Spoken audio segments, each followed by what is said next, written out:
Previously, in the last class, we did saw regarding the multidimensional cubes, cuboids, and all those things. So today we're going to start up with the multi-tier architecture. Now, in this multi-tier architecture, what we can see that the other sources, what is this other sources or the operational database? Now, the other sources means the external sources which are existing from where the data can be collected for the first hand information and the first hand data. Right now, operational DBs means what? That whenever we are moving out to any of the, let's say, in the local shop, whenever we are purchasing any of the item from the stores, so that the data that which gets generated on that time, the data that we store on that time normally, so that is the data which is the operational data, means a certain kind of a transaction is happening and the data is getting generated on that time and we are capturing that. So that is an operational data, rather we call it as an operational DB, so the operational database. Now, this operational database will hold the first-hand data that has been captured due to the particular transaction which got executed, and the entire operational data will be kept in the operational database for a lag period of, let's say, 15 to 25 days, in which any kind of modifications, if required, any kind of updatation required or deletion required, or any kind of a modification in the in the wrong entry if it is required. So those things can be done in the operational DB. Now, it's a basic notion, basic thumb rule. We say that the operational database are very agile, means it gets updated regularly. It can be updated on a regular fashion. It can be updated on a regular manner. Means that whatever data that you are entering, if there is any kind of a mistake, that any kind of erroneous data, if we identify, that can be deleted or that can be updated to the corrected form or the correct formats. Right. So thereafter, whenever we do this thing, the operational database is holding a very dynamic data. Now, whenever the lagging period of, let's say, 15 to 25 days is over, we transfer this entire data to the data warehouse. And the data which is existing in the data warehouse that are not updated on a regular fashion, those are the static data. Those are the static data. Now, why we say that this is a static data? Because in the data warehouse, we implement multiple types of data mining tools and techniques. Why do we implement data mining tools and techniques? We implement the data mining tools and techniques for coming up with certain kind of a certain decisions, certain policies. Now, if you're coming up with a certain decisions and policies based on a data, and that data itself is getting updated regularly, so the entire decision or policy that you have created, is it feasible for implementation? I guess no, because the strategies or the policies or the decisions that you have taken based on the data, that data is getting changed. So whenever the data is getting changed, the entire format of the particular decisions or the strategies need to be changed, and the decisions, strategies, policies are not regularly updated. They are periodically updated. So the data in the data warehouse are refreshed or updated periodically, let's say annually, biannually, quarterly, in this format, not in a regular manner, not in a regular fashion. Fine. Okay. Now, next what happens that whenever this ETL, now I believe this ETL is a technology which we normally are familiar with, Now, just a second.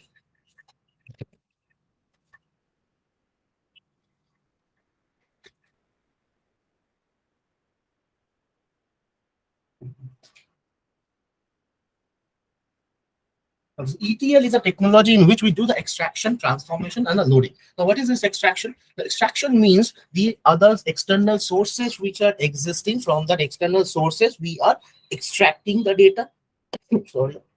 In the transformation level, what we do, whatever the data that we have extracted, those we are extracting from the different kind of operational database. Let's say one is a sales operation database, another one is accounts related operation database, another one is and let's say any other operation database that we talk about. So we are extracting the data from the different operational database which is holding different kind of data. Now, this different kind of data cannot be mined through. You cannot implement data mining technique on the different formats of the data. So for implementing the data mining technique on the data, the entire data set need to be having a certain pattern, need to be uniform. Now, whenever this uniformity need to be done, a transformation need to be done. That is the pre-processing of the data, removing the erroneous data, identifying the outliers, removing those outliers.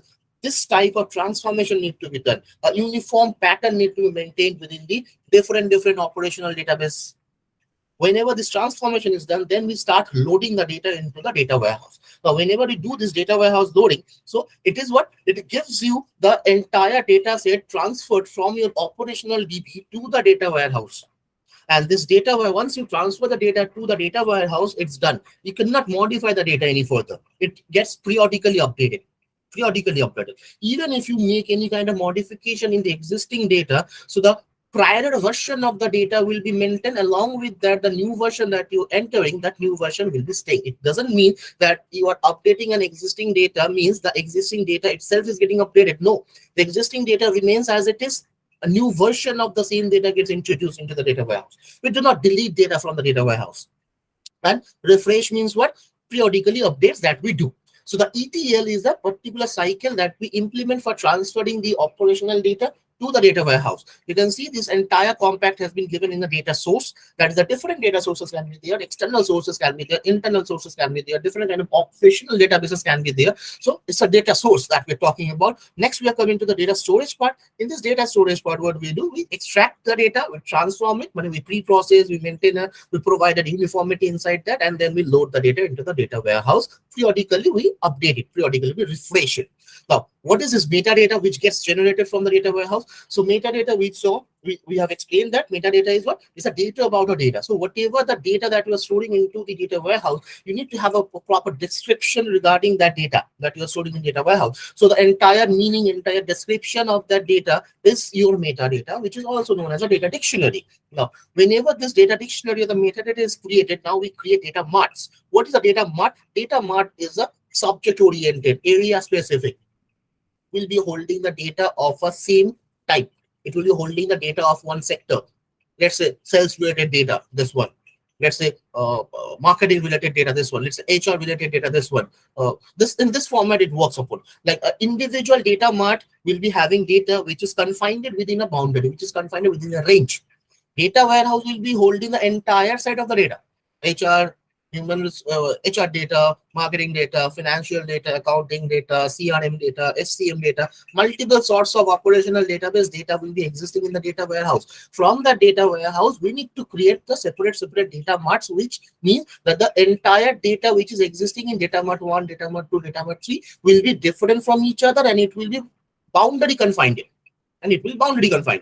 From the data warehouse, we can create the OLAP servers. OLAP server we have seen is a cube-like structures, or even from the data mart also we can create this data cube, which is like OLAP engine. OLAP engine and this data cube. Why OLAP engine and this data cube is coming? Because online analytical process. Now, whenever we are implementing any kind of analytical process in an online medium, on that time only we are trying to implement the data mining technique, and we try to understand the unset part of the data. So that is the reason why we create the multi-dimensional cubes on that time. So online analytical process I am executing right now. So this is the time frame in which I am going to logically, I am going to create the data cubes, which is taking into the account of different characteristics or different dimensions of the existing data.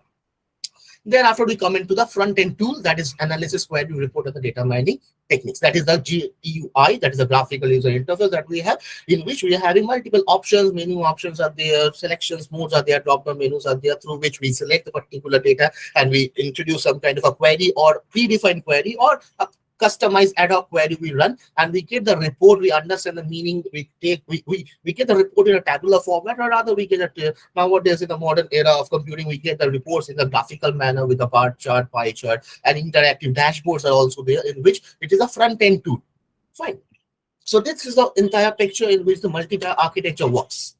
Okay, now these three data warehouse models that we have is the enterprise warehouse, data mart, virtual cloud, and the virtual warehouse. What is this enterprise data warehouse? What I mean by this is your enterprise data warehouse. The blue box that we can see, the blue cylindrical shape that we can see, it's your enterprise data warehouse. That it collects all of the information about the subject spanning the entire organization.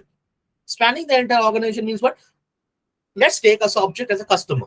Now, what is the customer? A customer who is coming to your shop or coming to your organization is the customer. It has got some kind of a basic demographic details like name, phone number, email address, delivery address, phone number, something like this. Thereafter, that's the basic CRM data that we're talking about, customer relationship management data that we're talking about. And it's spanning around the entire organization, that it's searching for the product, it is purchasing, it is getting generated. Vendors are sending the order details to the SCM part, the supply chain management. From that warehouse, the product is getting delivered. So entirely that single customer, that is my single subject, is spanning, is moving around the entire organization, and it collects each and every detail of that particular subject which is spanning around your organization. Means CRM data will be there, CRM data will be over there, order related data will be there. Just a second. CRM data will be existing over here. The order related, invoice related data will be there. The warehouse where the data or the product has been stored, that details will be extracted over here. The SCM, that is supply chain management, means the mode through which you are delivering the goods or delivering the product to the customer's address, that will be taken care of as well. So the customer, a single subject which is coming and interacting with the different functional unit of your organization and generating the data in the different functional unit of your organization, is spanning around the entire organization, and the data warehouse, that is the enterprise data warehouse, will be taken into the account of the entire data. It's not only going to take into the account of the SCM part. It's not only going to take into the account of, let's say, the invoice part. It is going to take into account the entire individual functional units with which the subject, for our case, the customer, has interacted. Now we come down to the data mart. That is this yellow cylindrical shapes that we can see. This data mart over a subset of a corporate-wide data, means out of that entire enterprise data warehouse, you were selecting the subset. You can consider this enterprise warehouse as a superset. Out of that, we try and figure out some sort of communalities between them, some sort of a common thing in between the enterprise data warehouse data, and thereafter we, based on that, we create the individual data mart, which is a subset of your superset. That is selected group, a specific market, a specific users of the group, or you can categorize the data. You can categorize the data according to the purchasing behavior. So whatever the filtration that you are doing, whatever the parametric filtration that you are doing, it is going to create a single data mart. And a single data mart will contain a data which is specific, which is unique. It is not similar with other data mart. And the data that you are having inside the data mart, the data that you are having inside this particular data mart, same type of data, exact same data is not going to be present in cylinder 2, in cylinder 3. Cylinder 1, 2, 3, these individual n numbers of data mart can be created, and the n numbers of data mart will be having different and discrete data set in it. And that data set is boundary confined. Means whatever the range, whatever the specific criteria that you have mentioned, only the data which match up with that criteria, which match up with that filtration part, only that set of data will be residing in data mart 1 or data mart 2 or n numbers of data. Now you come to virtual warehouse. What is virtual warehouse? A set of view over the operational database. Means whatever the operational database data it has, it provides a virtualization view. If we talk about view, if I doesn't know whether the audience is very much aware of the view in the context of RDBMS or no, but let me give you a brief idea regarding the view. What do we mean by view in context of RDBMS, which is a relational database management system, in that we store the data inside a table. It's the physical data that we store inside the table. Now let's think that multiple individual tables are existing and you need to view the same thing. That is subject spanning around the entire organization. Means if we consider the data regarding a particular, let's say, a subject called student. So student will be having his registration detail, marks related detail, batch related detail, classes related details, section related details, fees related details. So multiple individual data will be captured for a single student, and which is not going to be stored inside a single table. Right? That will be spread across a different table. There's a fees related table, marks related table, registration related table, subject allocated to that particular student, that is another separate table. So the entire information of the student is kept in the separate relations, in the separate tables. So what we need to do, if I'm a requirement to see the entire data of a student, means I need to see the entire data of the student which has been spanning around the entire organization, in my case entire school or entire college. So for that time, I need to connect individual tables. I need to make use of a join operation in between the multiple tables. Now, if let's say that 4 tables are existing for a single student, which holds the different informations. So these 4 to 5 individual tables need to be connected via join operation, and thereafter the entire details as part of my requirement, the data will be given to me. Now it becomes very difficult for us to join up the individual table for multiple times. If it is required for one time, I need to see the data of I need to see the data of the students, entire data of the student only for one time. Then it's fine. You write down the fatty code, of 5 to 6 line or 7 line, which is making use of multiple joining operation between the multiple tables, it's good, it's fine. But if you are in a requirement of this very frequent, each and more and very often you are in requirements to see the different uh, data or the different students entirely. So on that, what we can do, we can create a virtual table, and that virtual table is known as a view. What will we do? We'll create a view, and inside that view, we will be placing that 5 to 6 line of static code that we said just now. That table 1 joined with table 2 joined with table 3 in this format. 4 to 5 tables we will be writing down, we will be joining, we'll be making use of a join operation over there. We will be matching upon the common and or the shared columns based on which the joining operation will be performed. We will do each and everything. Just we will be storing this code. We will be storing this code inside a view. Inside a view, it's a create view name. Thereafter we write down the code. If anybody, if the audience are aware of the SQL code, then they can relate what I mean to say. Okay, now if required, if I receive some kind of comments, then we can do a class on view only, and it's in a separate class. Anyways, let's continue with the topic. Okay, so whenever we do this, so we create a logical table, and whenever I need to see the data of a different student very frequently, so I doesn't need to write on the fatty code of 5 to 6 line. I will just writing select all from the view name, and the entire joining operation, joining code will be executed in the backend, and the results will be given to me. So this is the view. This is a logical table that we create. So any of the table, any of the data modification that you need to do, you can not perform the modification in the logical table. That means you cannot make the modification in the view level.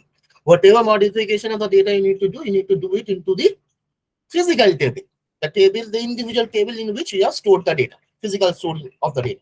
And whenever you make any kind of modification in the physical table, automatically that will be reflected back. Automatically that will be reflected back in the view, that is in the logical. Data views over the operational database. So whatever the first time data that you have collected into the operational database, you get a view. You can view that. Multiple views can be created for the operational database, and thereafter only some of the possible summary views can be materialized. Why? Only some of the possible summary views can be materialized because operational database 1, operational database 2, so there can be multiple operational database existing, and inside that you are creating multiple types of view. Fine. The views, whatever views you are creating, that is confined within that operational database only. But right now, only some of the possible summary views can be materialized. Why I am saying this thing, or why the point has been written over here? Because whenever you are transferring this operational database to the data warehouse, on that time, if you remember, on that time, we do transformation. What is transformation? That is pre-processing of the entire data set, removing of the erroneous data, removing of the outliers, or bringing the entire data set into a uniform pattern, maintaining a uniformity throughout the data set. So these things are happening. Now, whenever these things are happening, it may possible that numbers of summary view that you have created, summarized view that you have created, those summarized view may get affected.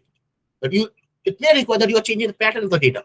Now, whenever you are bringing down a uniformity within the different operational database data, and it may affect the summary. Only few of the summary views that you are going to create that can be materialized when you are transferring the data from operational database to the data warehouse. Fine. Data warehouse development and recommended approach. What is this? Define a high-level corporate data model. Now, what is this? Whenever you are talking about a data, you have something, you have some story going behind your mind. So what type of data I am going to collect, what type of analysis I'm going to perform, or what type of analytical tools I'm going to utilize, what kind of results I need, exactly what type of modifications, what type of forecasting I will be doing. So this story need to be clear in your head.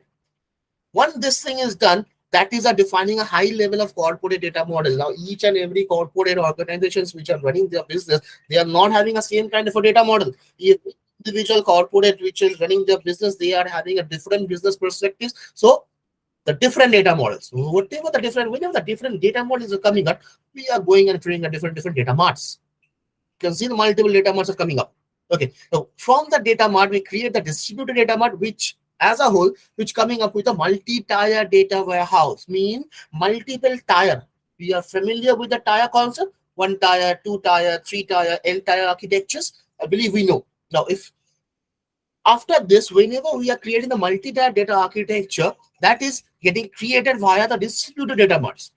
Now, this enterprise data warehouse, which is encompassing entire data set through which a particular subject is spanning around, it gets connected with the high level of corporate data model. And whenever these things are happening, that you are encompassing the entire data model, entire data of the functional units, of all the functional units in the enterprise data warehouse, on that time it may require that you need to make some kind of modification in the model, means some kind of refinement, some kind of fine tuning in between the data model need to be done. So that can be also modified, and that's this why this data mart is having to and fro, means the bidirectional arrows are existing between the data marts and the enterprise data warehouse. So you have fixed a particular data model. According to that, you have created the enterprise data warehouse. From there, you are creating the multi-tier data architecture. Fine. But ultimately, if your purpose, if your goal is not achieved, you can make model refinement. So that is why you are having a bidirectional arrow from the enterprise data warehouse and from the data marts. And according, if you make any kind of modification or refinement within the data model, in the high level corporate data model, on that time we can go for the upgradation, or automatically the data marts will be having an updated version of the data. Right. In this OLAP server architectures, we are having relational OLAP, or commonly known as ROLAP, ROLAP. Now, what is this ROLAP? It's a relational online analytical process. Now, what is this function? We know what we understand by this relational, that individual relations means the individual table in the concept of RDBMS. If I say that the individual tables will have a proper connection or proper common shared columns or shared attributes in between them, so that there can be a way, or there can be a particular relationship between the individual tables can be created. Okay. Now, whenever we are talking related with this OLAP, which is a relational OLAP, so using a relational or extended relational DBMS to store the managed warehouse, OLAP middleware to support the missing pieces. Means what? Whenever multiple individual tables we are connected and you are fetching the data. Now, see, there is a concept called lossy and lossless, that particularly when you are joining the multiple tables, or rather when you are introducing particularly this lossy and lossless concept gets introduced whenever we are doing functional dependencies. Now, I believe functional dependencies is known. If it is not known, then it's entirely the concept of RDBMS. Anyways, the entire station, you can conduct an entire station, a separate station for this functional dependencies. Okay, now though I will be providing a brief description, this functional dependencies mean what? That whenever the particular column that you're identifying, which depend on which the entirely other non-key columns can depend. So this is a brief description that you can consider. But if required, you can Google it up, or you can comment in the section that we can go for the further explanation regarding the FDs, or rather the functional dependencies. Anyways, so whenever we go for the functional dependencies, what we do, we segregate that single piece of a data over the multiple individual tables. In this case, a lossy and a lossless means whenever you join up those individual tables all together, it will give you the entire information back. So that is lossless.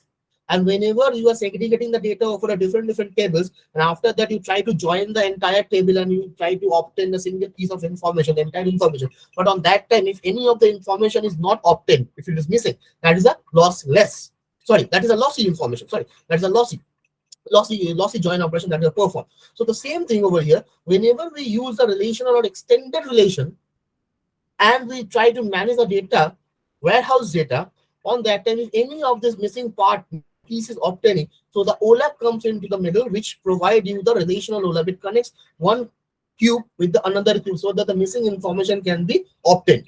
Now, it includes the implementation of the aggregated negatification of the logic, addition tool, service, and greater scalability.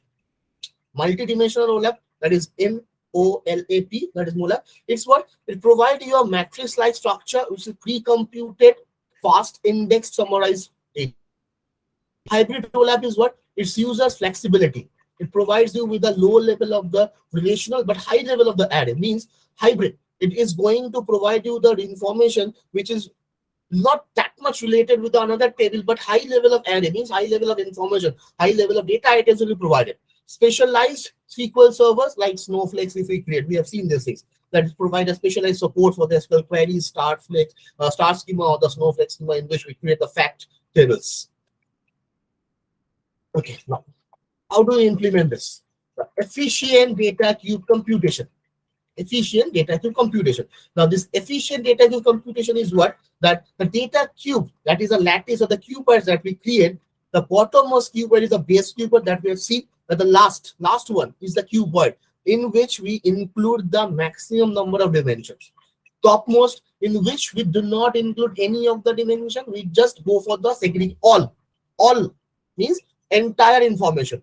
No, none of the dimensions are introduced in that. So that is the topmost, and it is the apex one, which contain only one cell. Now, how many cuboids in an n-dimensional cube with n levels means how many levels will be created? That we have seen yesterday, the number of dimensions that we have introduced at the first level, that will define the number of entire dimensions accomplished together can be created, or the formula that we can use. That is T equals to sigma of the power to the n by 1 I equals to 1 in the function of Li plus 1. And how do we materialize this data cube? That materialization means what? That the cuboids are getting created. Every cuboid is getting created. That is called the full materialization, or none of the cuboids are getting created. That is a no materialization. Some part of the cuboids or some of the cubes are getting created. That is known as a partial materialization. And selection of the base cuboid with the materialization means what? Based on size, sharing, axis, and the frequency. So whatever the sharing of the dimensions we are doing, whatever the size that we have done, or whatever the axis frequency, depending upon that, the cuboids are getting materialized or selection.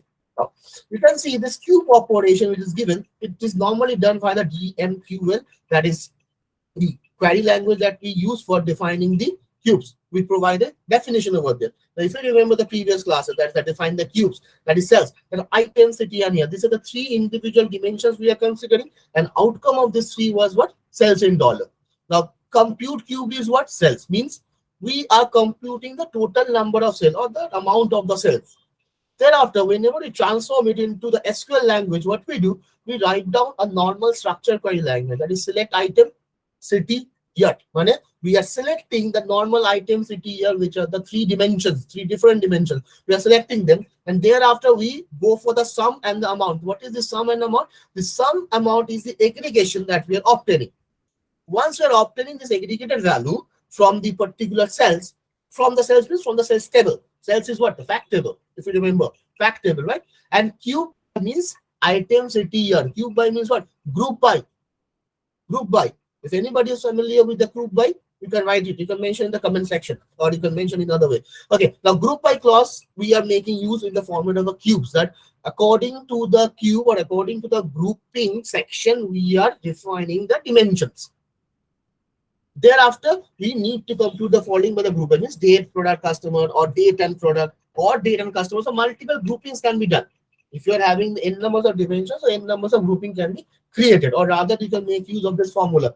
That is T equals to sigma n to the power n by the base of 1, I equals to 1, and Li plus 1. So this number of groupings can be created. And if you can see this pictorial, this cube which has been provided, it is what? It is 0. 0 means what? It is all. There is no dimension introduction. Thereafter, individual dimensions are getting introduced. City, item, year. Thereafter, it is getting joined up. That is city and item. City and year. Item and year. So in this way, we are introducing 2D. This is what? This is 3D. That is three-dimensional architecture. That is city, item, and year. All three are coming together when a single cube is providing with the three different dimensions. Rollup-based method is what? That efficient cube computation method. Rollup is a cubic algorithm that we say it is an array-based cubing algorithm. Bottom-up computation method means the entire relational online analytical process that you are implementing, it will be creating the individual cube which will be related with each other. Once both the cubes or n numbers of cubes can be related with each other. That is rollup. And array-based cube means the individual data items will be considered for cubing. Thereafter, bottom-up computation. Bottom-up means what? Whenever bottom-up means we are going from bottom to top. Bottom to top we are doing means what? That we are from individual specialization to generalization we are moving.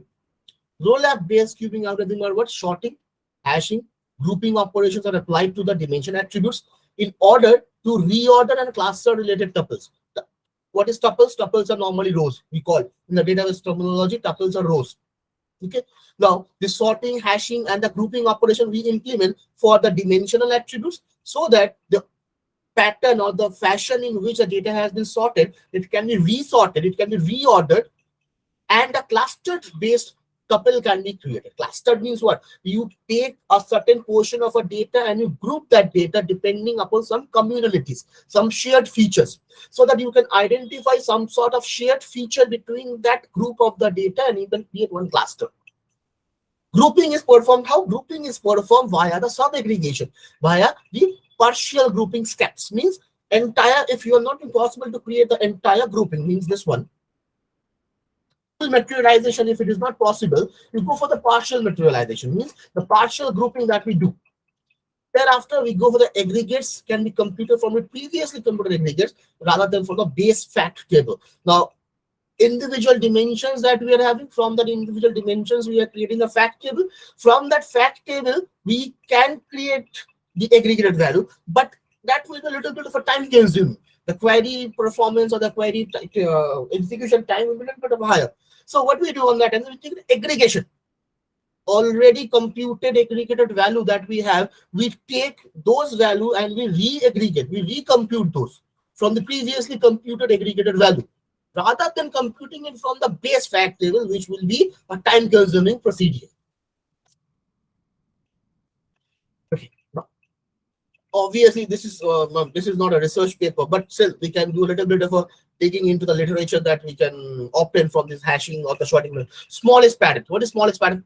Compute a cuboid from the smallest cube previously computed cuboid. Means whatever the cuboid that you have created, whatever the cuboid that you have created previously, from that cuboid, it try to recreate the small cuboid so that the dimensions can be reduced. See, whenever you introduce the number of dimensions, more the dimensions you increase, the data size will be increasing. So the smallest we do, smallest pattern that we do, that is computing a cuboid from the smallest cube previously computed cuboid. Whenever we are creating any particular cuboid, so from that cuboid, we try to create another cube which will be considering few of the dimensions from the previous cuboid. Cache result, whatever the cuboid data that we have captured, we store it into the cache memory. Caching results of the cuboid from which other cuboids are computed to reduce the DIX input-output operation. Amortize a scan means you amortize the DIX read. It compute as possible as cuboids at the same time to amortize the DIX reads. Means you provide some kind of a shelter. Amortize means what? You're wearing an amortize to keep yourself defended at the time of wear, right? So same thing. So we amortize the DIX read. We give small amount of reading because we try to store the maximum data into the cache memory. Share shorts. Sharing the short cost cross multiple cuboids, the short based methods in use. Means the multiple cuboids that we have, we used to do a cross multiple cuboid, means multiple cross dimensional segregation or the cross tabulation is performed. Shear partitioning is what? Whatever is the cost for creating this cross multiple cuboid, we share that. We share in the partitioning cost in between the cross multiple cuboid when hash based algorithms are used. Multi-way array aggregation of the cube computation is what? Now the question is what is the best traversing order to do the multi-way aggregation? Which way we should travel? This is a particularly part of our data structure in which we normally go for the binary sorting, merge sort, bubble sorting. If you have heard about the terminology, I guess, if anybody is belonging from the CS background. So traversing. Now partitioning the array into a chunk that is a small subcube which fits into the memory. So whatever the memory size that you have, whatever the cache memory size you have, according to that memory size, you create subcubes. From the primary cubes, you create the subcubes, which includes smaller section of the dimensions. You compress the space array index, that is, we store the chunk ID and the offset. What is this chunk ID? Chunk ID is a particular small part or the small cube that you have created, and the offset is the address. Address means the memory location where you have done. Now, compute the aggregates in the multi-way by visiting the cube cells in order which minimizes the hash of the time. Means the number of visits that you are doing in each cell, that should be reduced. You should not visit the same cube multiple time or same cell multiple time. That will be increasing the memory access, that will be increasing the cost of the storage. So you should be optimizing your way in which the multi-way visiting of the individual cube cell can be reduced. Multiple time you should not be visiting the same cell to reduce the memory access and the storage space. Now if you can see this particular cuboid, if you consider this whole as a cuboid, and out of that whole, we are creating small cubes itself. 13, 14, 15, 16. What are these? These are the chunk ID and the offsets that you are creating. Within a big cube, we are creating subcubes and we are associating the particular chunk ID and the offset number. If I say 16, so I can understand 16 is a chunk ID and offset is B3. Offset is B3, which has an aggregated value of a 32 on the other side. It has an aggregated value of the offset of number of 32, that is of C0. So this kind of offsetting and the chunk ID are created. Now you see the multi-way array aggregation of the cube computation. You see, normally the previous slide, if you see that this is a particular single cube, out of that single cube, we are creating a subcuboid, right? Whenever you create a subcuboid, if you can visualize a picture that this is a single cube out of which the individual subgroups or subcubes has been created, and this has an extended version. What is this extended version that we can see? You see, 4 stars are provided over here. Now, what is this 4 star? Now, this 4 star are placed over here also. So it means individually the 4 stars which has been placed in a horizontal pattern in this 2 section, all taken into the cluster group and put it inside a single cell, and has been put in a single cell. Now, you visualize the picture. Okay, 1, 2, 3, 4. These are what? 1, 2, 3, 4 are the particular subgroups that we are interested in. Now, this 1, 2, 3, 4 is getting represented in this way, and as a whole in a cluster.